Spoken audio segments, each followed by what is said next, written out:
आज के इस वीडियो में हम लोग पृष्ठीय क्षेत्रफल और आयतन ज्ञात करने का सूत्र के बारे में जानेंगे, क्योंकि हम लोग जानते हैं कि किसी भी मैथ का प्रश्न बनाने के लिए हमें सूत्र की आवश्यकता होती है। अगर आप प्रश्न को समझ रहे हैं और अगर यदि आप सूत्र आपको याद नहीं है तो आप उस प्रश्न को नहीं बना सकते हैं। इसलिए किसी भी मैथ का सवाल को बनाने के लिए सूत्र की आवश्यकता होती है। तो आइए हम लोग पृष्ठीय क्षेत्रफल और आयतन के बारे में जानते हैं। सबसे पहले जानेंगे घन का पृष्ठीय क्षेत्रफल। घन का पृष्ठीय क्षेत्रफल बराबर होता है 6a² यानी 6a²। अब 6a² होता है तो चलिए हम लोग घन का एक चित्र देखते हैं कि यह रहता कैसा है। तो देखिए ये घन बहुत ही आसानी से हम लोग बना सकते हैं, जो इस प्रकार से घन रहता है। घन की सभी भुजा बराबर होती है। घन की सभी भुजा बराबर होती है। आप इसको एक क्या कहते हैं उसको, इसका घन का आप चित्र को देख सकते हैं। देखिए घन इस प्रकार से होता है जिसकी सभी भुजाएं बराबर होती है। इसमें सतह की संख्या 6 होती है। इसमें सतह की संख्या 6 होती है। इसका कोना को देखा जाए तो 8 होता है और इस कोर को देखा जाए तो इसकी संख्या 12 होती है। और ठीक इसी प्रकार से घन के बाद आता है घनाभ।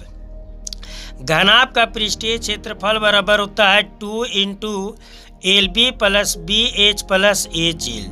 2 × LB + BH + HL।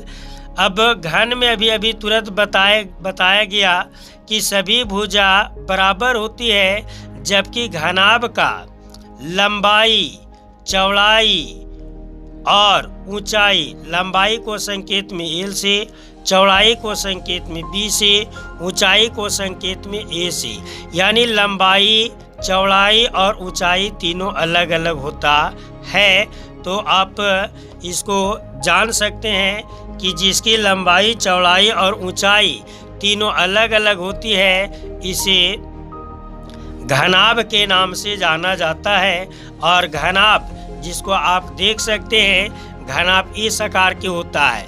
इसकी लंबाई अधिक है, चौड़ाई भी अधिक है और ऊंचाई भी, यानी लंबाई, चौड़ाई और ऊंचाई तीनों अलग अलग होती है। आप इस घनाभ को देख सकते हैं। इसमें भी सतह की संख्या 6 होती है।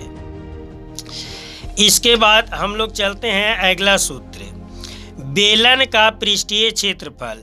बेलन का पृष्ठीय क्षेत्रफल बराबर होता है 2πRh। बेलन का पृष्ठीय क्षेत्रफल बराबर 2πRh होता है। बेलन को हम इस प्रकार से चित्र बना सकते हैं। इसकी एक ऊंचाई होती है और एक त्रिज्या होती है। इसका भी हम लोग एक चित्र के माध्यम से और इसका एक संकेत के माध्यम से समझ सकते हैं। देखिए ये बेलन है जिसकी ऊंचाई और दोनों तरफ पूरा पैक किया गया है।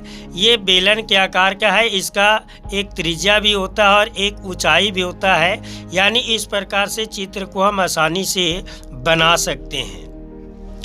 इसके बाद बेलन के बाद आता है शंकु। शंकु का पृष्ठीय क्षेत्रफल बराबर होता है πRL। तो शंकु का चित्र हम लोग देखते हैं कि यह कैसे बनता है। तो शंकु इस प्रकार से बनता है। इसमें एक ये तो ऊंचाई हो गया, ये त्रिज्या हो गया और ये तिर्यक ऊंचाई हो गया, जिसे संकेत में L से लिखा जाता है। और तिर्यक ऊंचाई L बराबर एक सूत्र होता है h² + r²। h² + r²। यदि L दिया हुआ है और R दिया हुआ है तो H निकालना है। तो H बराबर सूत्र हो जाता है L² - r² और R बराबर सूत्र हो जाता है L² - h²। यानी आप L भी निकाल सकते हैं, H भी निकाल सकते हैं और आर भी निकाल सकते हैं। तो शंकु के एक माध्यम से हम लोग देखते हैं। देखिए ये है शंकु, ये शंकु है जिसमें एक तिर्यक ऊंचाई, एक तरफ नुकीला होता है और एक तरफ वृत्त के आकार का होता है, यानी शंकु इस प्रकार से होता है। तो शंकु का पृष्ठीय क्षेत्रफल बराबर पाई आर एल, और एल बराबर भाई अभी सूत्र बता दिया गया, एल बराबर होता है H square plus R square. चलिए हम लोग अगला सूत्र पर अब ध्यान देते हैं।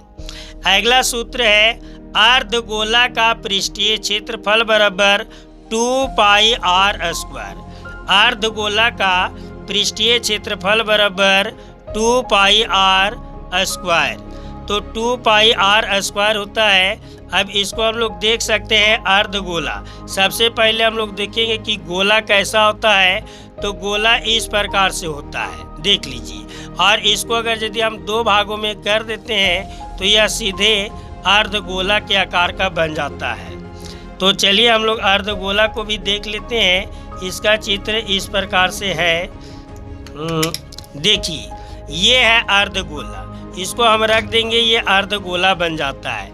अगर इसका चित्र हम बनाएंगे तो ये बहुत ही आसानी से इस प्रकार से बन जाता है। सबसे पहले एक कटोरी बनाएंगे, एक यहाँ से ऐसा बनाएंगे और एक ऐसा बनाएंगे। इसका एक त्रिज्या हो जाएगा, यानी ये अर्धगोला के आकार का बन जाता है। अर्धगोला का पृष्ठीय क्षेत्रफल बराबर बताए 2 पाई आर स्क्वायर। अब यहाँ हम लोग चलते हैं क्षेत्रफल के बाद आयतन में। घन का आयतन, घन का आयतन बराबर होता है ए क्यूब। ए जहाँ भुजा को संकेत में ए से लिखा जाता है।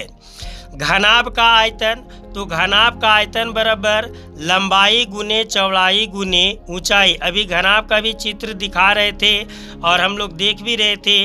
घनाभ में 3 भाग होता है, लंबाई अलग होता है, चौड़ाई अलग होता है और ऊंचाई अलग होता है। लंबाई को संकेत में एल से, चौड़ाई को संकेत में बी से और ऊंचाई को संकेत में एच से लिखा जाता है। बेलन का आयतन, बेलन का आयतन बराबर होता है पाई आर स्क्वायर एच। बेलन का आयतन बराबर होता है पाई आर स्क्वायर एच। शंकु का आयतन बराबर होता है 2/3 पाई आर स्क्वायर एच। शंकु का आयतन बराबर होता है 1/3 पाई आर स्क्वायर एच। अर्धगोला का आयतन, अभी अर्धगोला का चित्र भी हम लोग यहाँ देख रहे थे और इसका एक संकेत भी हम लोग देखे थे। अर्धगोला का आयतन बराबर होता है 2/3 पाई आर क्यूब और गोला का आयतन बराबर होता है 4/3 पाई आर क्यूब। यानी आप इतना सूत्र अगर यदि कंठस्थ कर लेते हैं, याद कर लेते हैं, तो आप किसी का भी पृष्ठीय क्षेत्रफल और आयतन आप आसानी से निकाल सकते हैं।